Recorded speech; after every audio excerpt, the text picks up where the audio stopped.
están? Soy Romina de Luca y esto es Saquen una hoja, la columna de educación de Razón y Revolución Vía Socialista. Bueno, antes de empezar, como siempre, les voy a pedir que se suscriban a nuestro canal de YouTube, donde van a poder escuchar las columnas de las distintas compañeras y compañeros. También van a encontrar mucho material de entrevistas en prensa, jornadas. Bueno, tienen un montón de material para recorrer y encontrar allí. También que nos sigan a través de nuestras distintas redes sociales, que si les gusta compartan este video y también van a encontrar como comentario fijado en el episodio cómo pueden ayudarnos a sostener materialmente este canal. Así que bueno, difundan y déjennos comentarios. Como vieron, tal vez en el flyer de inicio de esta columna, nos vamos a seguir ocupando de analizar el programa educativo de, si ustedes quieren, la variante más extrema del consenso liberal, esa que encarna Javier Milei. En el episodio anterior, si se lo perdieron, les vamos a dejar el link más arriba. Examinamos un poco en qué consistía la reforma educativa que propone el candidato libertario, en particular con la instauración del sistema de vouchers en nuestro país, y analizábamos, bueno, cuál era el impacto que estos sistemas habían tenido en dos países concretos, Chile, Colombia, y un poco, bueno, cuál era la filosofía más general que articulaba a este proceso. En esta oportunidad nos vamos a ocupar de analizar específicamente la pata laboral, ¿sí?, de su propuesta educativa. Como ustedes ya saben, venimos trabajando con su plataforma electoral, pero en este episodio vamos a analizar sus plataformas electorales. Y hablo en plural porque recuerdan que en el episodio anterior examinamos la plataforma electoral del 2023 y decíamos, bueno, tiene apenas 9 puntos donde explica su reforma educativa, era algo bastante escueto, pero en la plataforma electoral del 2021, si bien no era una elección presidencial, y digamos, se elegían diputados provinciales o diputados por las provincias, Javier Milei presentó ahí una plataforma electoral que tiene de alguna manera características de su programa nacional. Entonces, de alguna manera, ahí empieza ya a delinear los grandes trazos de lo que va a ser su futuro programa de gobierno. Entonces, vamos a tomar ambas plataformas para examinar acá, digamos, qué es lo que se encargó de escribir, ¿sí? Quiero decir, ¿no? Porque a lo largo de los últimos años y en particular de las últimas semanas, Milei se dice y se desdice, digamos, oportunamente, pero bueno, digamos, eso no quita que lo que está escrito allí forma parte de su plan de gobierno. ¿Recuerdan el episodio anterior? Examinamos la plataforma 2023 y había, digamos, algunos aspectos allí que remitían específicamente a las condiciones de trabajo de docentes. En particular, uno de los aspectos que aparece muy claramente tiene que ver con la necesidad de reformar el estatuto del docente. En particular, digamos, se argumenta a favor de por qué hay que terminar con las licencias. Y hay dos aspectos que están relacionados, que forman parte de un mismo núcleo problemático, que referirían a una supuesta jerarquización de la carrera docente. Jerarquización de la carrera docente que no es tal, pero, digamos, lo que formula en la plataforma es, por un lado, que la formación inicial de la docencia se realice en el nivel universitario. No se dice que entonces esto presupone la eliminación de los institutos de formación docente, ¿sí? Pero, digamos, se desprende lógicamente. Y por otro lado, se habla de la creación de las carreras para directivos y supervisores, ¿no? Estos son los 3 puntos que aparecen inmediatamente enumerados, ¿sí?, en la plataforma 2023, pero también hay toda otra serie de indicadores o de consecuencias que conlleva la voucherización educativa, ¿no? Bueno, vamos a intentar examinar ambos en este proceso. Antes de arrancar, ¿sí? Recuerdan que, bueno, Milei, ¿sí? Uno de los aspectos que presentó, digamos, en su plataforma educativa, en la plataforma electoral, tenía que ver con que va a eliminar el Ministerio de Educación o lo va a reducir al rango de secretaría, lo va a fusionar con otros ministerios dentro de un supuesto Ministerio de Capital Humano. Esta idea del Ministerio de Capital Humano en realidad contiene una definición, ¿no? Y que para Milei, igual que para su clase, ¿no? El sistema educativo debe servir para formar la futura fuerza de trabajo para el mercado laboral, ¿sí? Y en ese sentido, entonces, digamos, él va a partir de un diagnóstico, va a decir que el deterioro educativo, que tiene décadas, en realidad es producto de la cooptación del Estado y del sistema educativo por las burocracias sindicales, por un lado, y por otro lado, por las burocracias estatales, ¿sí? Ambos dos se beneficiarían, ¿sí? Esto que, digamos, Milei denomina recurrentemente la lógica de las castas, ¿sí? Habrían cooptado el sistema educativo para hacer que funcione para su interés particular y personal. En particular, Milei habla, ¿sí? De la cooptación del sistema educativo por parte de la izquierda, ¿no? Y obviamente, si ustedes están pensando en ellos, ¿sí? Marx y Engels, como están viendo en imagen, recuerden, ¿sí? Que para Javier Milei, izquierda es desde Miriam Bregman y Gabriel Solano hasta, ¿sí? Horacio Rodríguez Larreta y Cristina, ¿no? Ambos cooptarían el sistema educativo, ¿sí? Para destruyendo de alguna manera la escuela a partir de la imposición de lógicas particulares y corporativas dentro del sistema educativo.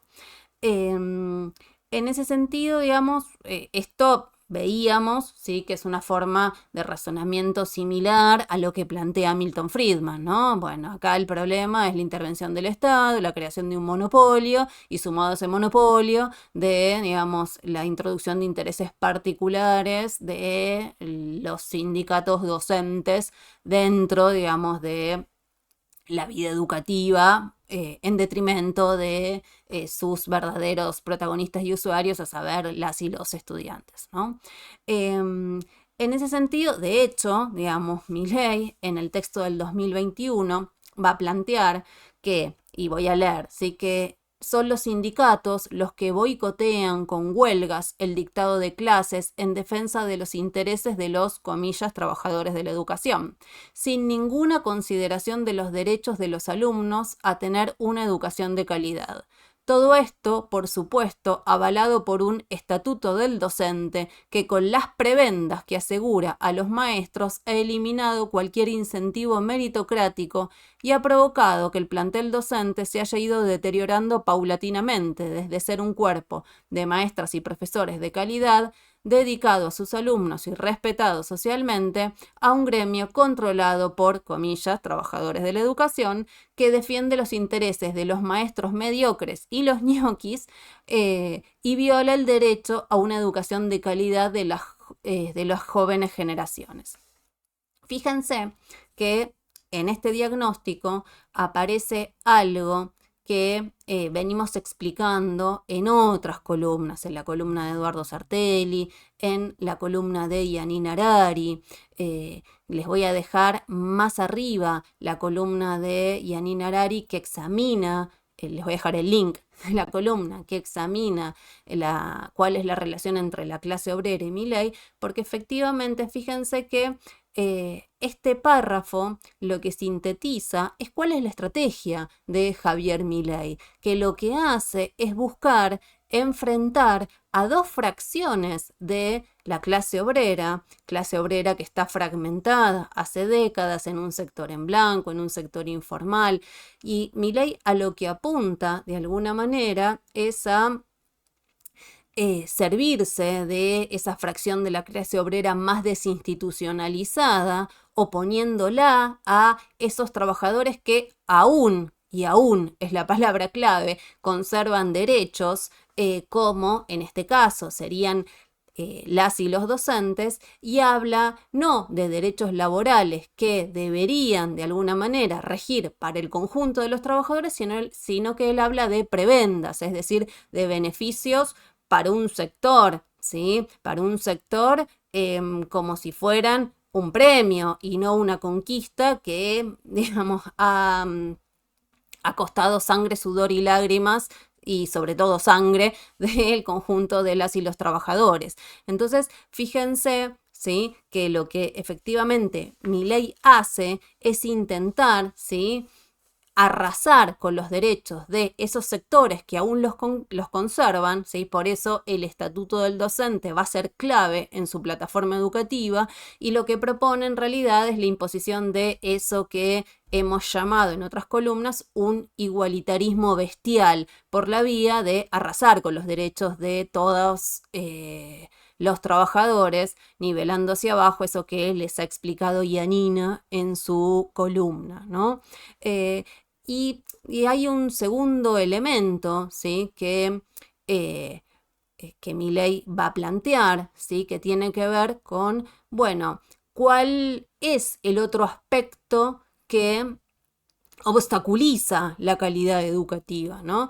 Sumado a la relación entre burocracias estatales y burocracias sindicales que defienden sus propios privilegios, ¿no? Él va a hablar, ¿sí? De que el sistema educativo, y esto aparece en la plataforma del 2021, esto que ustedes están viendo más arriba, ¿sí? Dice, no podrá funcionar eficientemente si no se independiza del control burocrático de estructuras provinciales incapaces de una gestión eficiente. No se trata de renacionalizar la gestión educativa estatal, sino de otorgarle la mayor autonomía posible a los establecimientos educativos, sean estatales o privados. Fíjense, ¿sí? Que efectivamente, digamos, Milei utiliza esta idea de renacionalizar el sistema educativo. Y esto no es azaroso, porque efectivamente hay un cierto consenso social en torno a que, bueno, la desresponsabilización estatal en materia educativa, digamos, es un elemento para explicar la crisis educativa. Y fíjense que Milei en realidad habla de la renacionalización del sistema educativo. Ahora vamos a ver en la plataforma asociado a las condiciones laborales docentes, en qué otros aspectos aparece esta misma idea, ¿no? De renacionalizar el sistema educativo, pero en realidad fíjense que es una renacionalización que, coherente con la introducción del esquema de escuelas voucher en el sistema educativo, en realidad en lo que avanza es una completa fragmentación del sistema educativo. Él dice renacionalizar para darle todo el poder a las instituciones educativas, con lo cual implica inmolar el sistema educativo o, en tal caso, la versión más extrema de algo que ya conocemos, que es el tener, digamos, un Ministerio de Educación Nacional sin ninguna escuela. Bueno, efectivamente, el concepto de renacionalización del sistema educativo que impulsa Javier Milei tiene que ver con esto, ¿no? Milei va a decir que para avanzar en su reforma educativa hay que iniciar dos capítulos diferenciados, es decir, digamos, si ustedes quieren, dos grandes ejes de trabajo o dos dimensiones de trabajo que están interrelacionadas. Por un lado, ¿sí? Va a hablar de las políticas, de reformas políticas e institucionales de base, y por otro lado de aspectos vinculados a reformas educativas más generales. En efecto, el primer aspecto refiere a transformaciones más estructurales asociadas a introducción de mecanismos de reforma laboral, flexibilización laboral, reforma previsional, están asociados a cambios en la coparticipación, y cómo esto impacta, digamos, en en el trabajo docente concretamente, ¿no? Y fíjense que, y ahora vamos a ver, digamos, que aparece en la plataforma, uno de los aspectos, ¿sí?, que aparece como primer punto, ¿sí?, de estas reformas políticas e institucionales es declarar a la educación como un servicio público esencial, eliminando o limitando severamente el derecho de huelga de los docentes, tanto en instituciones de gestión estatal como de gestión privada. Y fíjense que Milei va a decir, no, yo no ataco el derecho de huelga porque las permito, las voy a fijar extraordinariamente en una ley, fíjense qué es lo que allí dice, ¿sí?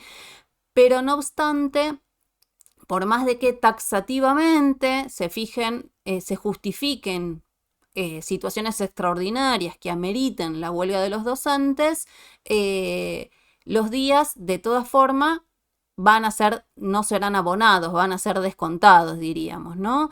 Y fíjense también, para que no nos queden dudas, ¿sí?, que van a decir que las huelgas que se consideren ilegales, es decir, todas esas que no entren dentro de esos motivos taxativamente fijados, van a ser consideradas ilegales con dos grandes consecuencias. Por un lado, ¿sí?, la pérdida de la personería gremial de los sindicatos que las convocasen, y por otro lado, ¿sí?, la encarcelación o con prisión, ¿sí?, de los dirigentes sindicales que las convocaran, ¿no?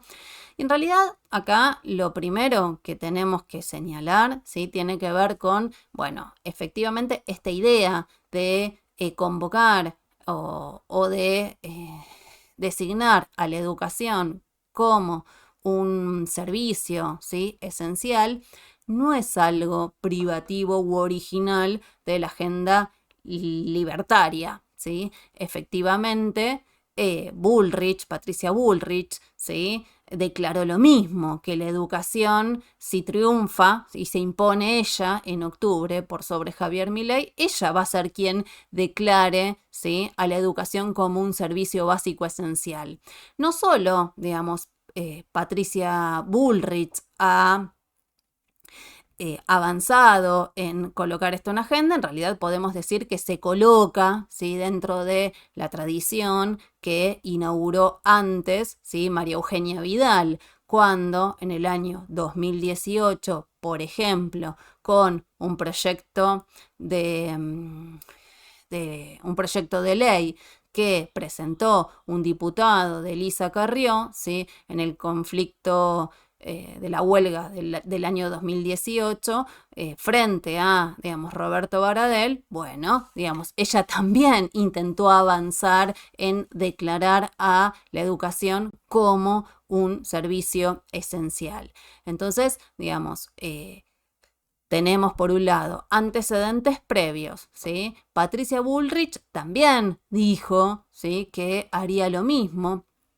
Y no solo Patricia Bullrich, porque en realidad si vemos, por ejemplo, ¿sí?, que ha hecho la ministra Soledad Acuña, quien se candidateaba como futura tal vez ministra de Educación, bueno, ¿no?, ella misma ya le ha descontado al conjunto de las y los docentes de la ciudad de Buenos Aires, ¿sí?, los días de huelga que ella considera injustificada, y lo ha utilizado como un mecanismo para enfrentar a los docentes entre los que hacen huelga y los que no hacen huelga.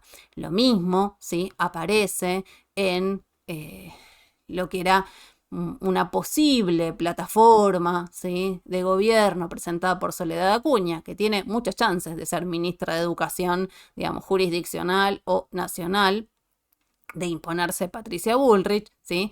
Fíjense, dentro de las propuestas educativas, la primera, ¿sí?, es que la educación sea declarada un servicio esencial, ¿sí?, van a decir, asegurar el derecho a aprender. Entonces, no estamos, ¿sí?, frente a un aspecto, ¿sí?, original o privativo, ¿sí?, de Milei, ¿no? Y seguramente ustedes estarán pensando, bueno, pero tal vez esto en realidad tiene que ver con simplemente, ¿sí? las variantes políticas como la de Javier Milei o la de Cambiemos, Juntos por el Cambio. Y en realidad lo que hay que decir, ¿sí? es que Massa también ha sido, ¿sí? quien ha señalado que la cantidad de paros docentes son un problema, ¿sí? para el conjunto de las familias trabajadoras. Fíjense en una entrevista que salió en Infobae. En realidad esa entrevista salió el 18 de agosto, ¿sí? es decir, la semana posterior a los resultados de las PASO, ¿sí? El mismo Sergio Massa, ¿sí? decía, hay que hacer al Estado más eficiente. Cuando el papá dice, tengo la escuela pública, pero tengo 18 paros por año, me complicaste la vida, flaco, no tengo dónde dejar a mi pibe, ¿sí? Tiene que haber, y él dice, tiene que haber un compromiso por el cual decimos, muchachos, se acabó la joda. De que porque cualquier cosa reclamamos, por cualquier cosa hacemos paro. Es decir, Sergio también está anticipando que va a avanzar contra el derecho de huelga del conjunto de las y los trabajadores de la educación. Tal vez Massa sea el mejor alumno de Cristina Fernández de Kirchner. ¿Se acuerdan cuando en la legislatura sostuvo que los docentes trabajan 4 horas, trabajamos 4 horas y que tenemos 3 meses de vacaciones? ¿No se acuerdan? ¿O para los desmemoriados de siempre? Bueno, tengo el audio. No digo que sean la panacea, no digo que estén perfectos, pero para trabajadores que gozan de estabilidad frente al resto de los trabajadores, por ejemplo, que cuando no anda la fábrica se la cierran la persiana y los echan. Por el tiempo que también tienen, 4 horas frente a la jornada laboral obligatoria de 8 horas para cualquier trabajador. Frente a la suerte también, y bueno, porque siempre fue así, está bien que sea así, de 3 meses de vacaciones frente a trabajadores que tienen vacaciones mucho más reducidas. Con el esfuerzo que hemos hecho de dotar a nuestros alumnos de netbooks, ¿cómo es posible que cada vez que nos tengamos que reunir con sus dirigentes solo tengamos que hablar de salarios y nunca tengamos que hablar de qué pasa con los pibes que no tienen clases? Decía Cristina que eso es lo que ella quiere cambiar de la cultura. Bueno, como ven, que las huelgas docentes son un problema y que hay que limitarlas, reducirlas o atacarlas, es algo que proponen absolutamente todos los candidatos que se están todos los candidatos burgueses que se están disputando la presidencia en octubre, ¿no? Entonces, esto es algo que tenemos que señalar.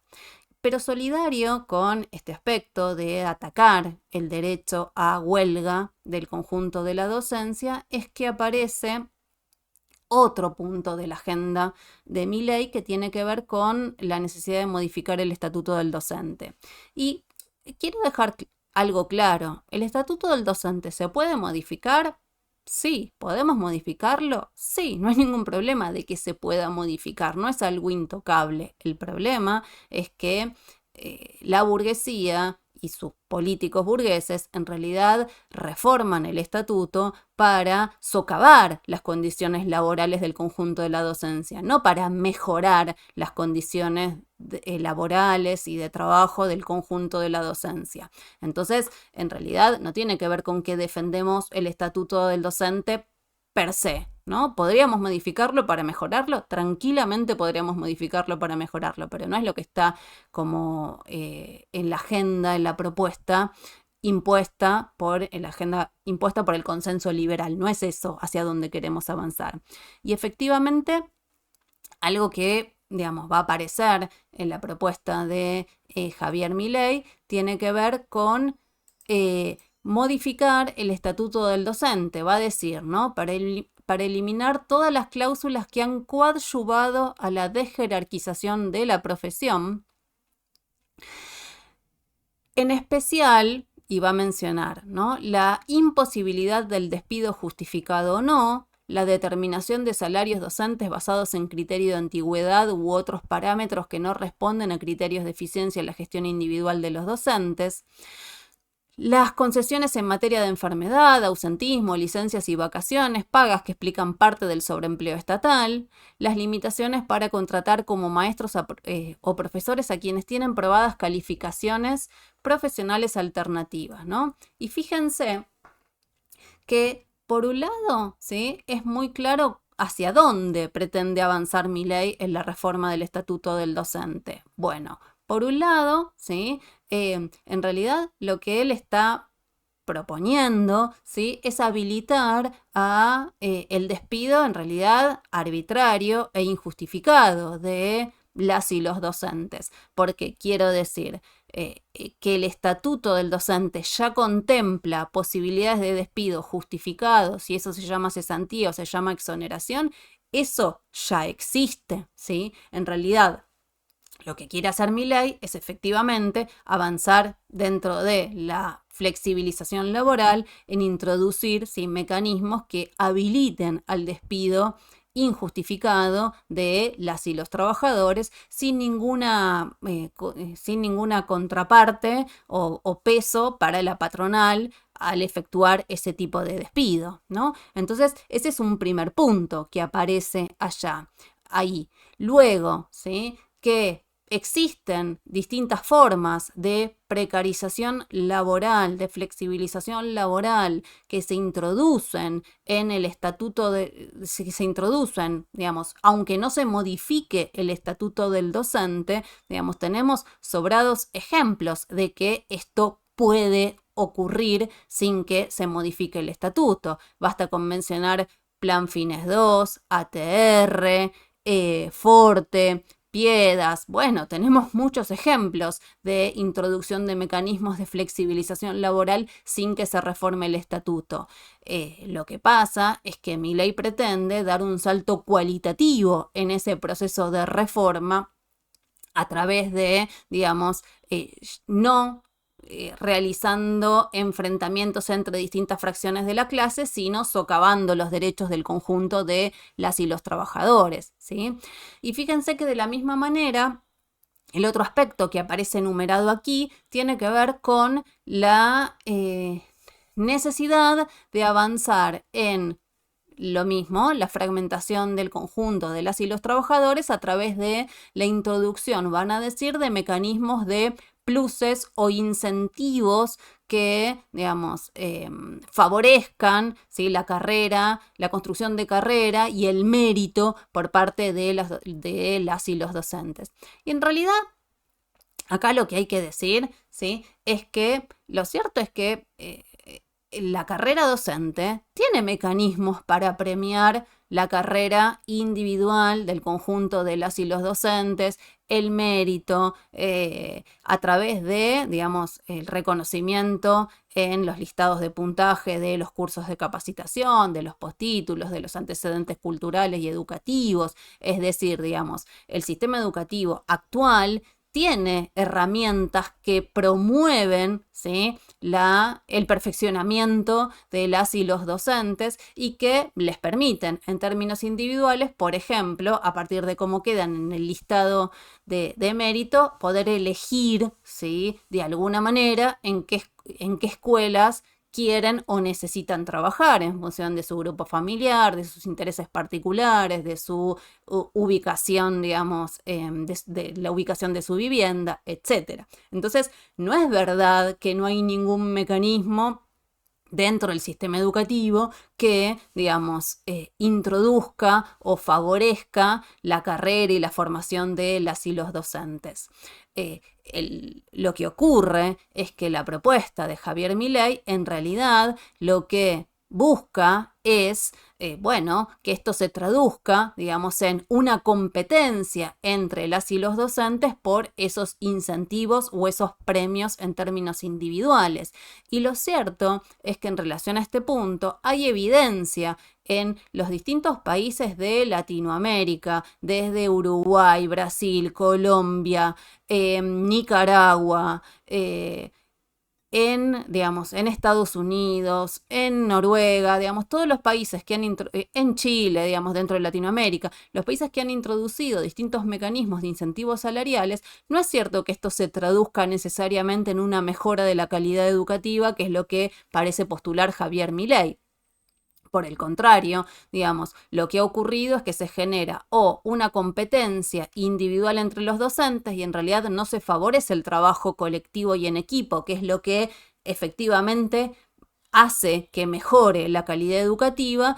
Se produce, digamos, una competencia, una fragmentación, o bien las escuelas terminan trabajando para, digamos, la obtención de esos indicadores, por ejemplo, cuando esos pluses salariales van atados a las pruebas de rendimiento educativo a nivel nacional o a nivel internacional. Entonces, en lugar de pensar cuál es la mejor educación universal para el conjunto de las y los estudiantes, digamos, todo el sistema educativo termina trabajando para rendir mejor en las distintas pruebas internacionales. Entonces, esto es claramente un problema, ¿no? Entonces, pero fijémonos o tomemos nota, ¿sí? Que, bueno, que en realidad lo que ocurre aquí tiene que ver con la introducción de una agenda liberal, ¿sí? Que implica fomentar la competencia individual y se supone que de esa competencia, que es, digamos, la libertad de la selva, redundará un bien o un beneficio común, ¿no? Entonces, este es un segundo aspecto que va asociado. Ya tenemos, digamos, la declaración de la educación como servicio esencial, punto número 1. Punto número 2, lo que refiere a la reforma del Estatuto del Docente. Como tercer aspecto, y acá entramos dentro de esos aspectos más generales que tiene que ver con la reconfiguración que Milei propone para el Estado Nacional, tiene que ver con la creación, van a decir, del Instituto de Financiamiento de la Educación. Y esto les recomiendo, si no lo vieron, y les voy a dejar el link más arriba, que miren el video de Nicolás Villanova, donde en su columna Termómetro Socialista explica cuál es la propuesta de Javier Milei en relación a la coparticipación federal, porque efectivamente lo que Milei va a proponer dentro de esto que les planteaba antes, ¿no? Que de alguna manera, digamos, si bien él propone la forma más extrema de un Ministerio de Educación Nacional sin escuelas, ¿no? El decir que el Estado no va a tener nada que ver con la educación, en realidad, digamos, no es visto de buena manera en términos sociales por el conjunto de las familias, que al contrario, digamos, que lo ven como un problema. Entonces, ¿qué va a proponer? Bueno, por ejemplo, la creación de este instituto de financiamiento que en realidad la función que va a tener es distribuir, ¿sí?, las becas o los vouchers en función de la matrícula inscripta en cada una de las escuelas. No lo dicen, pero en realidad la función de este instituto de financiamiento educativo debería ser también de alguna manera, ser el agente que pague los salarios o gire los fondos de los salarios de las y los trabajadores. Ahora, como dentro de la lógica de las escuelas voucher, en realidad quienes tienen que hacerse cargo, ¿sí?, de sostener las escuelas, definir los contratos laborales, ¿sí?, flexibilizar absolutamente, digamos, el currículum y el contenido, son las instituciones escolares, son las administraciones escolares, en realidad, ¿sí?, él va a proponer una flexibilización completa o en la mayor medida posible, así aparece formulado en la plataforma electoral, ¿sí?, para las instituciones educativas para establecer mecanismos de contratación de sus docentes. Entonces, este instituto del financiamiento, bueno, de alguna manera, ¿sí?, debería tener esta función de transferir los fondos para que las administraciones escolares se hagan cargo. Pero como no está dicho, lo cierto es que de alguna manera no lo sabemos, podemos inferir que ese es el camino en el cual se pretende tal vez avanzar, ¿no? Milei también, ¿sí?, va a proponer la introducción, ¿sí?, un, eh, de una nueva forma de estatuto docente que tiene que ver, ¿sí?, con la creación de un estatuto específico, va a decir, para el sector privado, ¿no?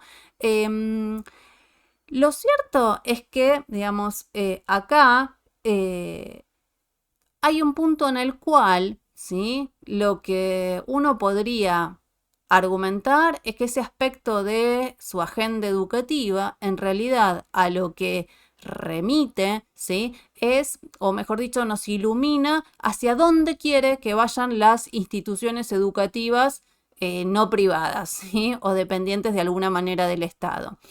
¿Por qué decimos esto?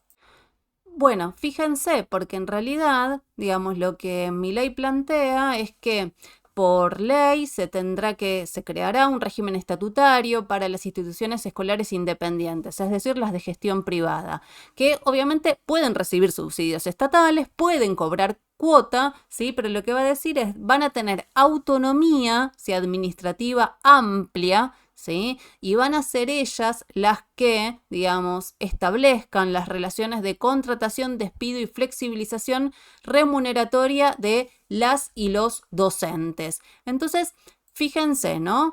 Este aspecto es clave porque efectivamente uno puede decir, bueno, en realidad, digamos, de alguna manera, estatuto para las escuelas privadas, sabemos que existe, propone reformar el estatuto del docente. ¿Por qué aparece este punto en la plataforma? Bueno, efectivamente, porque elípticamente nos está indicando qué es lo que pretende que hagan todas las instituciones educativas. Y tiene que ver con eso, con promover la flexibilidad en cada una de las instituciones para que sean ellas las que contraten su personal. Por eso, en realidad, cuando Milei dice, ¿sí?, que va a reformar el estatuto docente, bueno, en realidad lo que tendríamos que concluir es que va a eliminar absolutamente el estatuto del docente porque no, o que va a tener características tan genéricas y tan generales que en realidad no van a terminar regulando absolutamente nada porque la regulación se va a dar a través de en cada una de las escuelas, ¿no?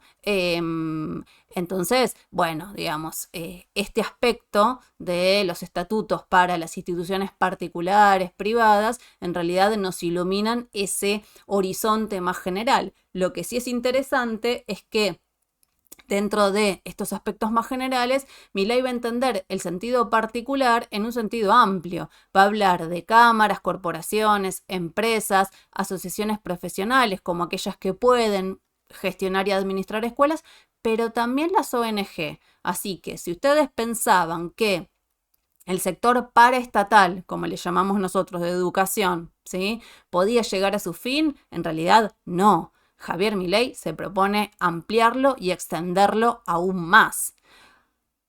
Dicho esto, y para ir terminando, hay un último aspecto, ¿sí?, que aparece también en ambas plataformas electorales y que tiene que ver con la necesidad de avanzar no solo en todos estos mecanismos de flexibilización laboral, sino también, ¿sí?, en la reforma previsional del conjunto de la docencia.